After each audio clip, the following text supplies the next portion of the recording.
दोस्तों कायनात हमारी सोच से भी ज़्यादा वसी है।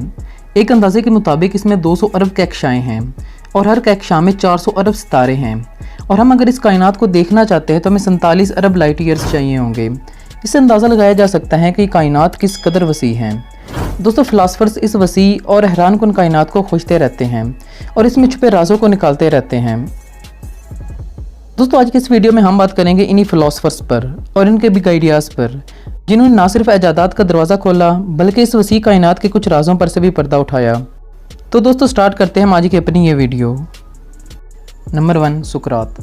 दोस्तों फ़िलासफ़ी की दुनिया में सुकरात का एक अहम किरदार था। इसे फादर ऑफ फ़िलासफ़ी कहा जाता है। दोस्तों सुकरात बचपन से ही सवाल करने का आदी था और यही सवाल इसे जहर के प्याले तक ले गए।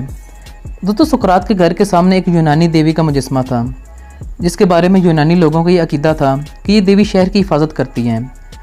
लेकिन सुकरात हमेशा से सोचता कि एक मुजस्मा आखिर कैसे शहर की हिफाजत कर सकता है।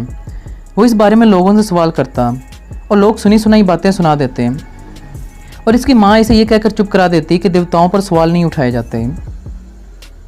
इसी दौरान इसकी मुलाकात एनेक्सागोरस से हुई, जो कई सालों से चाँद, सूरज और ज़मीन का मुशाहिदा कर रहा था। इस पर इल्ज़ामात थे कि ये हमारे देवताओं को नहीं मानता और इनको बुरा भला कहता है। दोस्तों एनेक्सागोरस का कहना था कि चाँद, जिसे हम चाँद की देवी कहते हैं, ये महज एक ज़मीन का टुकड़ा है जो कि खुद रोशनी के लिए सूरज का मोहताज है और चाँद, सूरज और सितारे तो सिर्फ पत्थर हैं। इसके बाद एथेंस के लोगों ने इस पर मुकदमा चलाया, जिसके बाद इसे एथेंस से निकाल दिया गया। दोस्तों एनेक्सागोरस तो आया और चला गया, लेकिन सुकरात की ज़िंदगी मुकम्मल तौर पर बदल गया। सुकरात हमेशा एनेक्सागोरस के सवालों को याद करता रहता और उनके बारे में सोचता रहता, और साथ ही सुकरात को ये अफसोस भी था कि लोगों ने एक फ़िलासफ़र की कदर नहीं की। इस वाक़े ने सुकरात की ज़िंदगी पर बहुत गहरा असर डाला। दोस्तों ये वो वक़्त था जब एथेंस की मकबूलियत उरूज पर थी। लोग दूर दूर से शहर देखने के लिए आते, लोग सुकरात के पास भी जाते और इससे सवालात करते और सुकरात भी उनसे सवालात करता और इन्हें लाजवाब कर देता, जिसकी वजह से लोग से शोभदाबाज कहने लगे। दोस्तों इन्हीं दिनों मंदिर के पास एक पुजारन बैठा करती थी।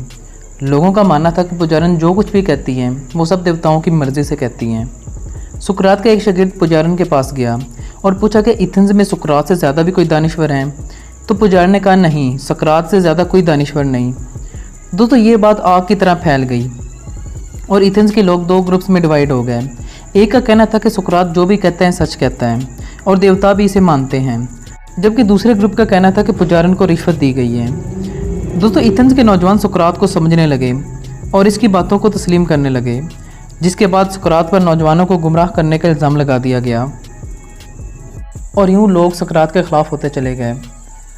दोस्तों इसके अलावा सुकरात ने एथेंस की डेमोक्रेसी को भी चैलेंज करते हुए कहा कि एक ऐसा फ़न है जिसे समझे बगैर हर एक को इसका हक़ नहीं दिया जा सकता। जिसके बाद एथेंस के सियासतदान और अमीर लोग सुकरात के ख़िलाफ़ हो गए और इसके बाद सुकरात को अदालत में बुला लिया गया। दोस्तों अदालत में सुकरात ने बजाय अपनी सफाई देने के वही किया जिसका इस पर इल्ज़ाम था और काफ़ी देर तक एथेंस के क़वानीन के ख़िलाफ़ सख्त तनकीद करता रहा और अपनी बातें दोहराता रहा। दोस्तों इसके बाद सुकरात की ज़िंदगी और मौत का फ़ैसला होना था। अदालत में मौजूद 500 लोगों में से 220 लोगों ने सुकरात के हक़ में फ़ैसला दिया, जबकि 280 लोगों ने इसके ख़िलाफ़ फ़ैसला दिया और इसके बाद इसे सज़ाए मौत की सज़ा सुना दी गई। सुकरात का कहना था कि अगर इन्हें लगता है कि मौत से बचने के लिए सच बोलना छोड़ दूंगा तो ये इनकी बहुत बड़ी गलती होगी। दोस्तों अदालत में सुकरात के कुछ चाहने वालों ने सुकरात को बचाने के लिए मुल्क बदल करने का मशवरा दिया, जिस पर सुकरात का कहना था कि अगर मैं अपने शहर एथेंस में सच बोलने से भाग गया तो किसी दूसरे शहर में जाकर कैसे सच बोलूँगा, और फिर यूँ सुकरात को जहर का प्याला पेश कर दिया गया। दोस्तों अफलातून का कहना है कि प्याला लेते वक्त सुकरात को ज़र्रा बराबर भी गम न था। दोस्तों सुकरात ने अपनी ज़िंदगी में कोई बुक नहीं लिखी। इसके बाद इसके शागिर्द अफलातून और अरस्तू ने सुकरात के ख्यालात को कलम बंद किया, जिसमें human wisdom, care of soul, learning, government issues और इसके अलावा बहुत सी दूसरी टेक्निक्स थी। दोस्तों सुकरात खुद तो जहर का प्याला पीकर इस दुनिया से रुखसत हो गया, लेकिन इसके क़वानीन और इसका सच के सामने डट जाना आज भी उसी तरह ज़िंदा है।